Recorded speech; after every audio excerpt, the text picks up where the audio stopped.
ओम श्री दादू दयालवे नमः।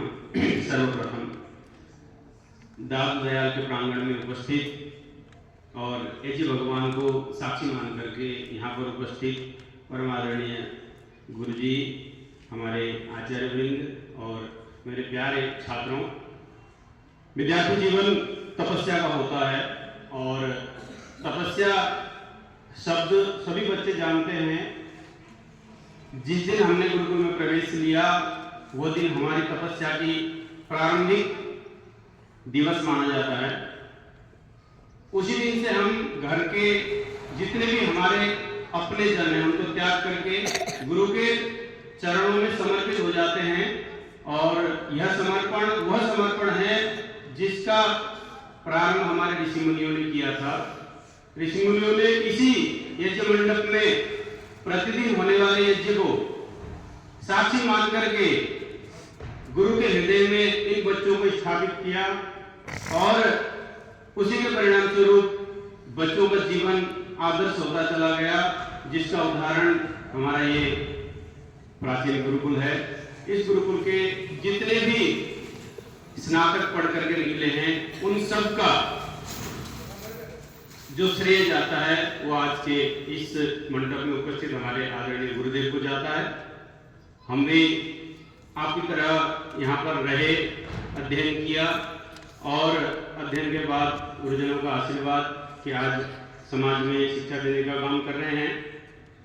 और मैं इस यज्ञ मंडप के माध्यम से हमारे जितने भी ब्रह्मचारी यहाँ पर उपस्थित हैं उनसे प्रार्थना करना चाहता हूँ, उनसे विनम्र निवेदन करना चाहता हूँ कि हम अपने जीवन को इस साधना में इस तरह जुटाएं, चाहे गुरु आज्ञा का पालन हो, हमारे पाठ्यक्रम का स्वाध्याय हो या हमारे जितने भी दैनिक नित्य कर्म हैं विद्यालय में, प्रातः 4 बजे से उठ करके रात्रि 9 बजे पर्यंतम हम जो भी कार्य करते हैं वह प्रत्येक तपस्या का अंग होता है और उसका सर्वप्रथम अंग यज्ञ होता है, जिसके साक्ष्य में हम इस समय उपस्थित हैं, बैठे हुए हैं।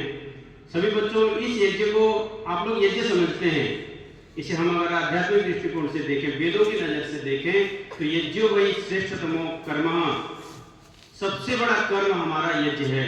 और यज्ञ क्या है? यज्ञ हमारा जीवन है, जो हम सुबह उठ करके शाम तक गुरुओं के निर्देश में, गुरुओं के लालन पालन में, गुरुओं के प्यार में जीवन बिताते हैं। यही तो यज्ञ है।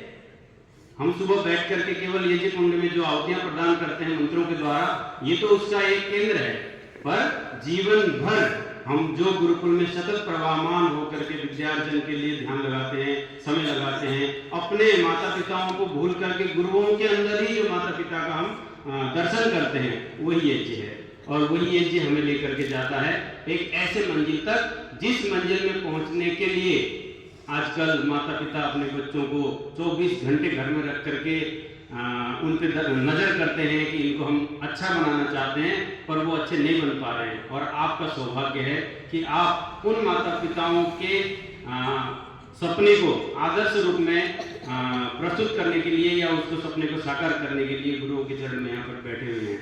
देखिए, ये कोई विस्मय की बात नहीं, आश्चर्य की बात नहीं कि इसी संस्था से पढ़े हुए बहुत से धुरंधर आप लोगों के ही परिवेश से, दैनिक दिनचर्या से निकल करके आज ऊंचे ऊंचे चाहे बिजनेस के क्षेत्र में हो, नौकरियों के क्षेत्र में हो या फिर संस्थानों में अच्छे अच्छे पदों पर प्रतिष्ठित होकर के हो, आज भी विद्यालय का नाम रोशन कर रहे हैं। उन्हीं सबको आदर्श मान करके आपसे भी ये विनती है, मन में एक लक्ष्य ठान लीजिए कि हमें यहाँ रह करके 2 वर्ष, 4 वर्ष, 10 वर्ष जो हमने यहाँ बिताए हैं वो हमारे किसी न किसी साधना के सफलता के रूप में हमें मिलना चाहिए। और हमने केवल अगर यहाँ समय बिताया और गुरुओं के आज्ञाओं का पालन और यहाँ जो हमें प्राप्त करना था, विद्या का हमें जो भी ज्ञान हासिल करना था, उसको किए वगैरह अगर हमने 2-4 वर्ष अपने जीवन के बिता दिए तो ये जीवन हमें दोबारा मिलने वाला नहीं है। क्योंकि इस समय जो हमने प्राप्त कर लिया वही हमारे जीवन की नींव बनेगी। जिस तरीके से एक मकान में नींव की आवश्यकता इतनी आवश्यक होती है कि अगर नींव कमजोर रह गई तो उससे ऊपर उठने वाले जितने भी मंजिल होते हैं वो सारे के सारे मंजिल ढह जाने की पूरी आशंका रहती है। इसलिए आपका ये जीवन है, खास करके आप यहाँ कक्षा 6 में प्रवेश पाते हैं, उसके बाद आप कक्षा 12 तक आपकी एक तरीके से नींव मानी जाती है, और इसी नींव को आपने मजबूत कर लिया अगर, तो निश्चित रूप से आप 12वीं के बाद कहीं भी जाकर के जब अपने आप को प्रस्तुत करेंगे तो आपकी नींव आपको कोई भी मंजिल खड़ा करने के लिए साथ देगी। इसीलिए इस समय को बर्बाद न करते हुए आप सुबह शाम परमात्मा के सानिध्य में हैं। आप सुबह उठते हैं, संध्या वंदन करते हैं, सुबह उठते हैं, यज्ञ करते हैं। यज्ञ में प्रत्येक प्रार्थना आप मंत्र बोलते होंगे एक आहुति में, याम मेधाम देवगणाः पितरश्चोपासते तया माम अद्य मेधया अग्ने मेधामिहं कुरु। इसका अर्थ आप सुन लीजिए, क्या कहता है, याम मेधाम देवगणाः उपासते, जिस बुद्धि की उपासना देवता लोग भी करते हैं, जिस बुद्धि की उपासना देवता लोग भी करते हैं, तया मेधया माम मेधाविनं कुरु, उस मेधा से, उस बुद्धि से मुझे भी अभिसिंचित कर दो हे अग्नि भगवान।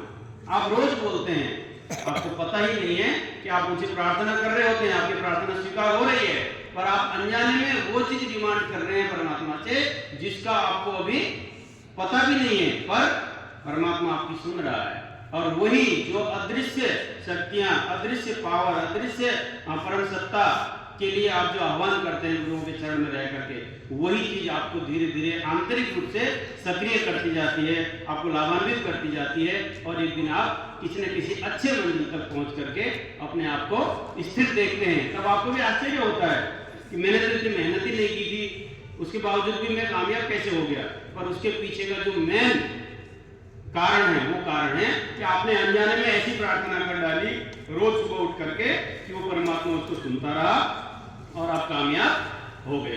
तो इन्हीं आदर्शों को, इसी गुरुकुल के परंपरा को निर्वहन करते हुए आप आगे बढ़ेंगे। गुरुओं के चरण में मोक्ष होता है। आपने बहुत सारे मंत्र पढ़े होंगे। गुरु की वाणी जो होती है वो अमृत होती है, और गुरु के पास ही मोक्ष की प्राप्ति होती है। बस आपकी निष्ठा और आपकी श्रद्धा उसको कितना प्राप्त कर पाती है, ये आप पे डिपेंडेड है कि आप कितने निष्ठावान, कितने श्रद्धावान बनकर के गुरु के चरण में बैठे हैं।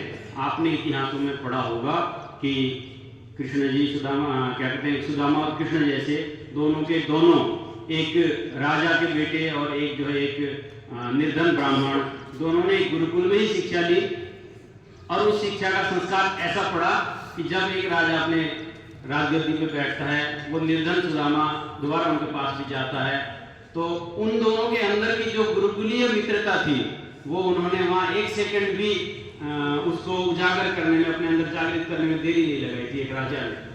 तो ये क्या था, ये हमारे गुरुकुल का ही संस्कार था, जिस संस्कार ने एक राजा को और निर्धन व्यक्ति को समानता के स्तर पर खड़ा कर दिया था।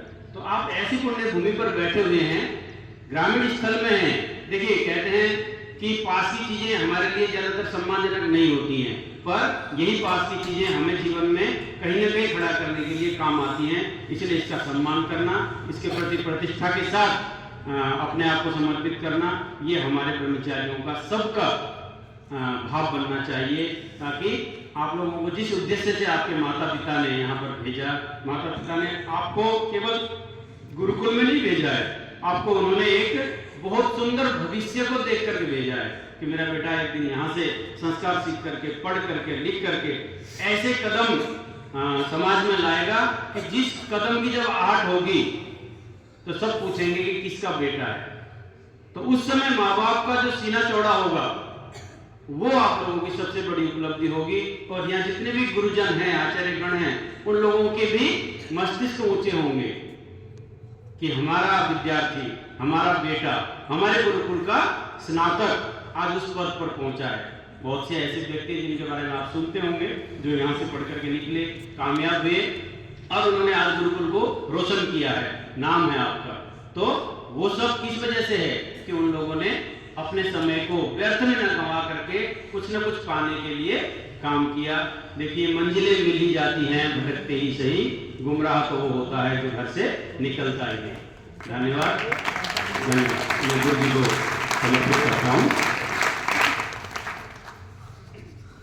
आदरणीय गुरुदेव।